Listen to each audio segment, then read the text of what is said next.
Bismillahirrahmanirrahim. Saya Yulia Ambarwati dengan NIM 31920054. Di sini saya akan membahas pengertian audit.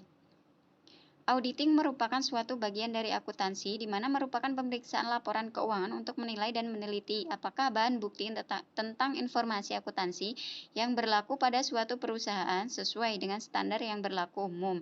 Auditing memberikan analisis pemecahan-pemecahan atau menguraikan informasi yang ada pada ikhtisar keuangan untuk mencari data yang dapat mendukung akuntan meneliti mengenai kelayakan penyusunan informasi tersebut.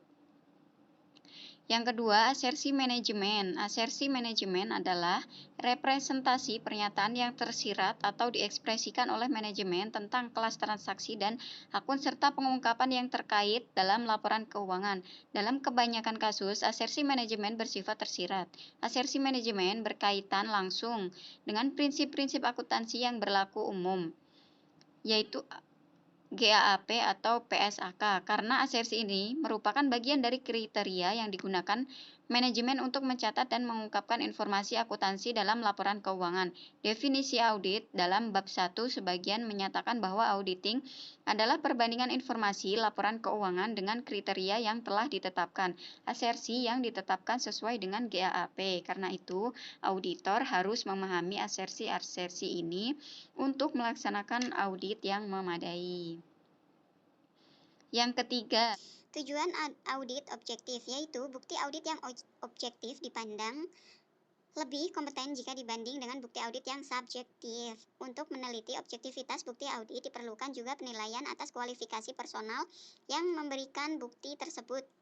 Yang kedua, kejadian atau occurrence.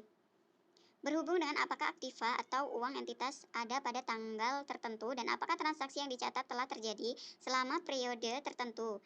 Sebagai contoh, manajemen membuat asersi bahwa persediaan produk jadi yang tercantum dalam neraca adalah tersedia untuk dijual. Begitu pula, manajemen membuat asersi bahwa penjualan dalam laporan laba rugi menunjukkan pertukaran barang atau jasa dengan kas atau aktiva lain, misalnya piutang dengan pelanggan. Kelengkapan atau completeness berhubungan dengan apakah semua transaksi dan akun yang seharusnya disajikan dalam laporan keuangan telah dicantumkan di dalamnya.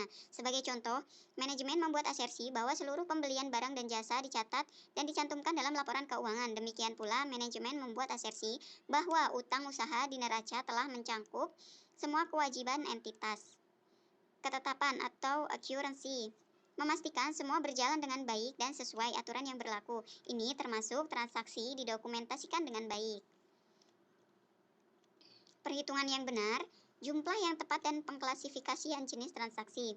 Kemudian waktu atau timing berhubungan dengan tanggal penggunaan bukti atau audit kriteria ini menjadi penting khususnya untuk memverifikasi aktiva lancar, utang lancar, dan akun surplus defisit karena bisa mengecek apakah cut off sudah dilakukan dengan tepat. Yang keempat, apa itu manajemen letter? Manajemen letter merupakan suatu surat yang dibuat oleh kantor akuntan publik atau KAP, ditujukan kepada manajemen perusahaan yang diperiksa laporan keuangannya di audit yang isinya memberitahukan kelemahan dari pengendalian internal perusahaan baik material maupun imaterial, weaknesses, yang ditemukan selama pelaksanaan pemeriksaan disertai dengan saran-saran perbaikan dari KAP.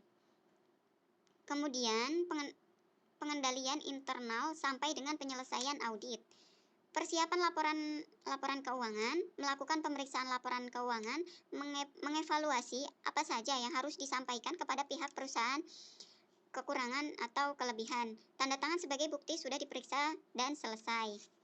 Yang keenam, contoh jasa atestasi, yaitu audit atas laporan keuangan historis, atestasi mengenai pengendalian internal atas pelaporan keuangan, review atas laporan keuangan historis, jasa atestasi mengenai teknologi informasi, jasa atestasi lainnya, contohnya bank meminjamkan uang kepada suatu perusahaan. Kemudian jasa non-atestasi, jasa kompilasi, pencatatan dan pelaporan akuntansi, jasa perpajakan, jasa konsultan manajemen, jasa perancangan sistem. Kemudian jenis-jenis audit berdasarkan tujuan. Audit laporan keuangan. Audit ini mempunyai tujuan utama untuk memberikan pendapat apakah laporan keuangan entitas telah disajikan secara wajar, sesuai dengan kriteria yang telah ditetapkan. Asersi yang diaudit yaitu laporan keuangan.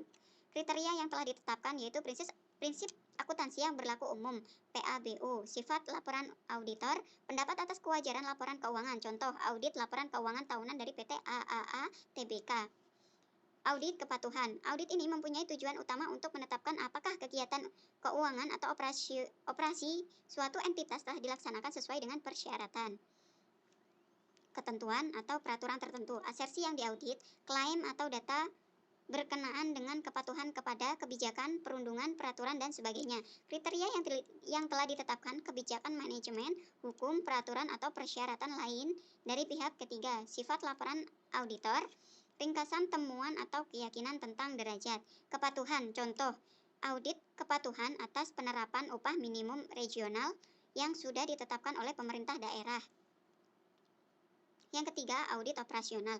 Audit ini mempunyai tujuan utama untuk mengukur efisiensi, efektivitas kegiatan operasi entitas dalam hubungannya dengan pencapaian tujuan tertentu. Asersi yang diaudit yaitu data operasional atau kinerja.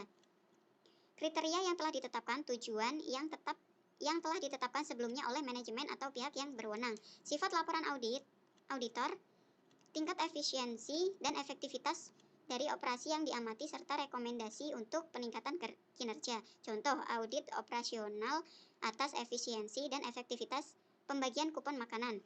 Yang keempat, audit pengendalian internal. Audit ini mempunyai tujuan utama untuk menentukan kecukupan sistem pengendalian internal untuk menjamin tercapainya kehandalan pelaporan keuangan, efisiensi, efektivitas operasi, dan kepatuhan terhadap peraturan yang telah ditetapkan. Yang kedelapan, tahapan mengenai audit umum, yaitu tahapan perencanaan. Pada tahap ini dimulai dan mengembangkan strategi di awal audit, kemudian pelaksanaan prosedur dan analisis, serta mempertimbangkan terkait tingkat material awal. Tahap uji informasi. Tahap selanjutnya adalah pengujian informasi, tahap analisis hasil. Kemudian, apa itu kode etik akuntansi?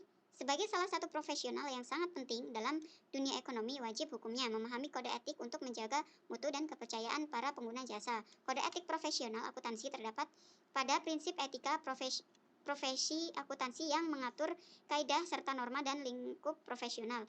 Etik profesional akuntansi yaitu suatu ilmu yang membahas perilaku dan perbuatan baik dan buruk manusia sejauh yang dapat memahami oleh pikiran manusia terhadap pekerjaan yang membutuhkan pelatihan dan penguasaan terhadap suatu pengetahuan khusus sebagai akuntan. Standar apa yang dipakai untuk audit umum? Yaitu kompetensi atau suatu hal yang mengharuskan keahlian, independen atau tidak terpengaruh. Kemudian do professional care atau tingkat keprofesionalan. Kemudian adequate planning atau proper supervision. Kemudian pemahaman yang memadai atas struktur pengendalian intern. Baik, cukup segitu. Terima kasih. Wassalamualaikum warahmatullahi wabarakatuh.